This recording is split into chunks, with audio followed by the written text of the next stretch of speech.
What about funerals and weddings? Well, I'll be honest with you, we haven't had either of those yet at our house church. We've been in a house church now for a number of years. Haven't had any funerals yet.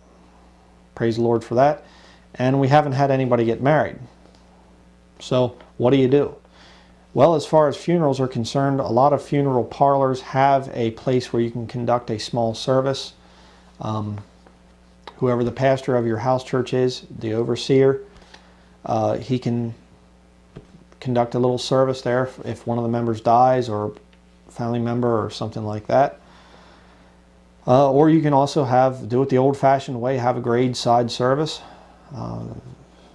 It's pretty powerful either way. It's a good opportunity to get in a word of witness to unsaved relatives that would be there. So that's something that you can consider. As far as weddings are concerned, again, that's something that you're going to have to study on your own. We don't have that much experience with it. I'll just be honest with you. You could probably get a marriage license. I know some people are against that. Again, I haven't done enough study to really comment on that. But you could probably get a marriage license and then conduct a service someplace, rent a big building, or have the service outside, have the marriage ceremony outside. Again, back to the Bible. Where is it at in the scriptures? What did they do? Okay? This thing of, well, you don't have a church building and you're right, because you can't conduct weddings and things. The Bible's the standard. It's not in Scripture. It's not a sin to not have a big church wedding and things like that. Okay? It's fine. It's not a sin to have it, but then it's not a sin to not have it either. So watch out for the traditions of men. A lot of people get very particular about these traditions. But let's move on to the next point.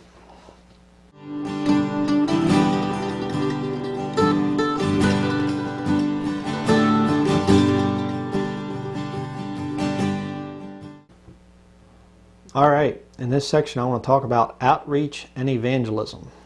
Okay, now there are many things that you can do to get the gospel out to people. Of course, gospel tracts. Here you have a variety of chick tracts. They're some of the best out there, and you don't have to worry about new versions or whatever. Here's actually a tract attacking the new versions, defending the King James Bible. Jack Chick is very good doctrinally. I highly recommend Jack Chick tracts, and they also have the comic books.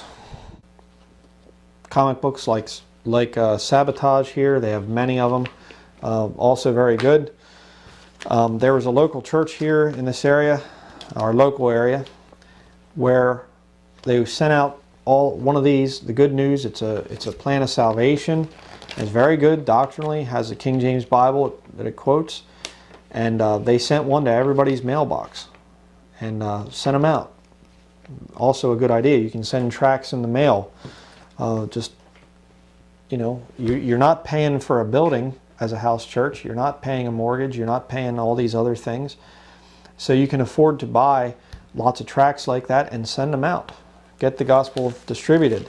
Another thing that you can do, here's something that we have put together. Basically, it's a whole pack of information, and we buy these door hanging bags. There's a little hole here that you can hang this on a doorknob, and we go out Saturday mornings, and many times we'll pass out hundreds of these things. Just go through a neighborhood, go up to the door. You don't even have to talk to anybody most of the time. Hang it on the door. Sometimes people will be out. You can get into a conversation with them. That's another option that you can do. DVDs.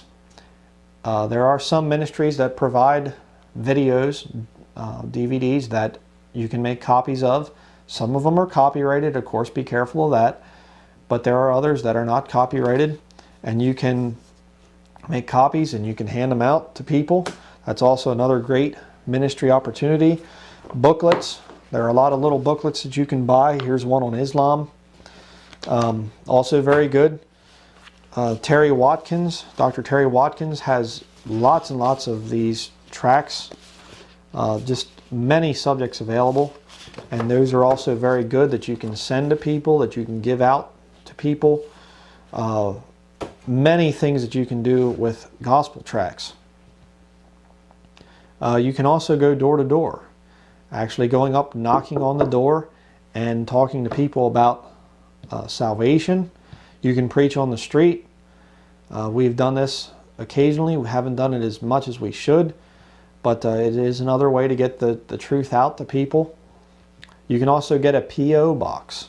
Okay, we have one, Bible Believers Fellowship, P.O. Box 118, I believe it is, Hopeland, Pennsylvania 17533.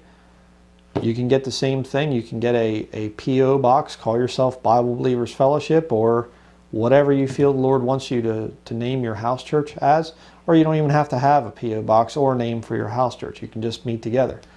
It's up to you. But if you're going to be involved in evangelism, you should have a way that people can get in contact with you. Okay? Just another idea. Something else that you can do is get a website.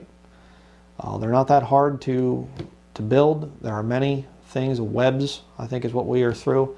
And you can actually get on there, and they have templates that you can go, and they can have everything pre-designed. You don't have to know a lot about computers to get it. And you can put articles on it. You can put video, links to websites. You can do a lot of things like that with a website. It's very good. To have internet ministry, you can reach a lot of people. I think right now, at last count, we've had contact with people in 48 states here in America and 42 countries around the world. And I mean, it's just amazing the amount of people that you can get in contact with through the internet. All right, another thing that you can do is you can record your messages that you put together. You can get a little voice recorder like this one here, and you can actually record your messages to MP3 format, and then you can put it on to the computer and upload it to a website like sermonaudio.com.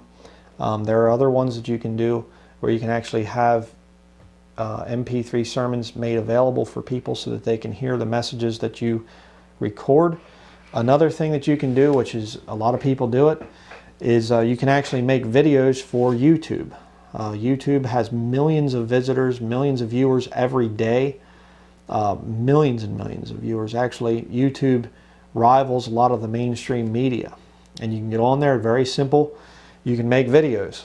And you can buy cheaper little camcorders like this one. This is a JVC Vario, I think it's what it's called. And you can record video. You get a tripod like I'm using right now. And you can make videos pretty easily. And another one here I want to show quick. This is very easy to use. This is called a Vado HD, high definition little camera. Very small little thing. Very easy to use. You push the power button here, you push the record button there.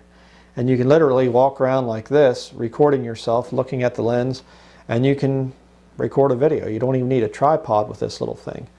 And then you plug it in with this USB right here. You plug it into your computer and you take the video right off of it, and it actually has a feature where it can upload directly to YouTube. Okay, of course you need high-speed internet connection for that, so that's, if you don't have that, well, that's probably not going to work for you.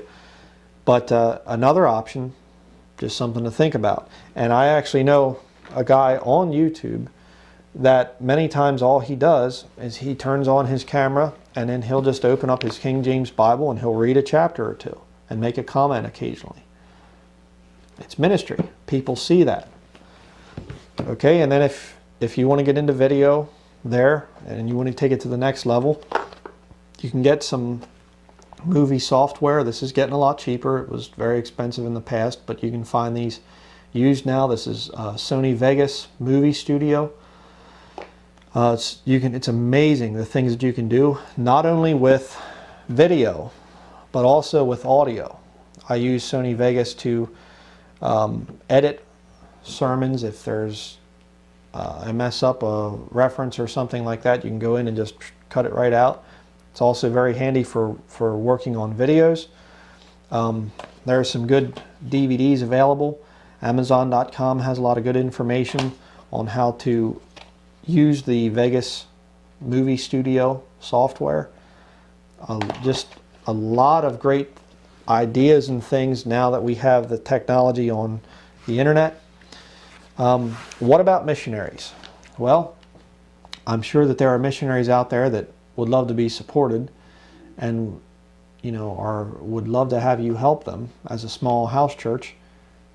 There again, get in contact with some mission organizations. Make sure they're King James Bible believers. Of course, there's another way on the internet. You can go to forums, you can go to these blogs, and you can write back and forth with people. You can give them scriptural answers. There's, if you're not into the door-to-door thing and not into actually talking to people, I know that that's difficult. I'm not real great at it. I do it occasionally, but it's not one of my stronger points. But internet ministry, I'm in contact with people from all over the world. I enjoy it very much.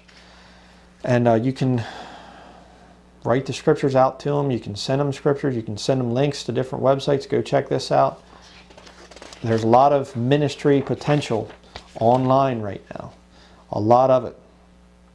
But you have to keep in mind, as a house church, what is the purpose? Why are you meeting together? If you have a little group there that you meet together, what is the purpose of God giving you life?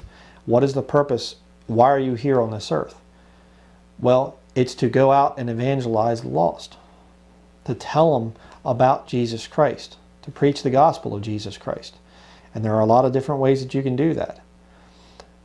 But don't fall for the trap that is the modern church, where you stop going out to the lost and you build a building and then expect the lost to come to you. The Lord never intended for that. And that's also another reason why I'm for house churches and not so much for the church building. Because a lot of people, they go and they're part of their church building and they think that that makes them spiritual and that makes them right with the Lord. You got to be careful of that.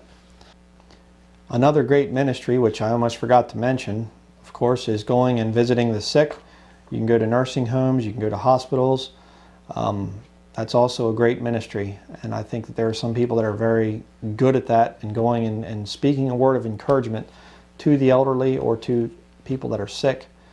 So that's another thing that you can do in ministry. Also, prison ministry. There are some of the brethren that are very good at that. That's another great ministry that I recommend. There are many things that you can do for the Lord. Something that I do want to mention also is that if you go to visit with somebody, if you have, through your church, you get a contact of somebody saying, I want you to come and visit with us and I'd like to talk to you about salvation or whatever, make sure that the pastor does not go by himself. Okay, if it's a woman that wants to meet with the pastor, then the pastor and his wife should go. If it's a man that wants to meet with the pastor, then you should have the pastor and another man from the church to go and visit. The wife can go along as well. But it's important that you team up when it comes to going to visit with the lost, not only to keep you from getting into trouble, but also just as a way to have two people there to witness in case they try to frame you or whatever, try to make it, set you up or something. You should have two people there. That's very important.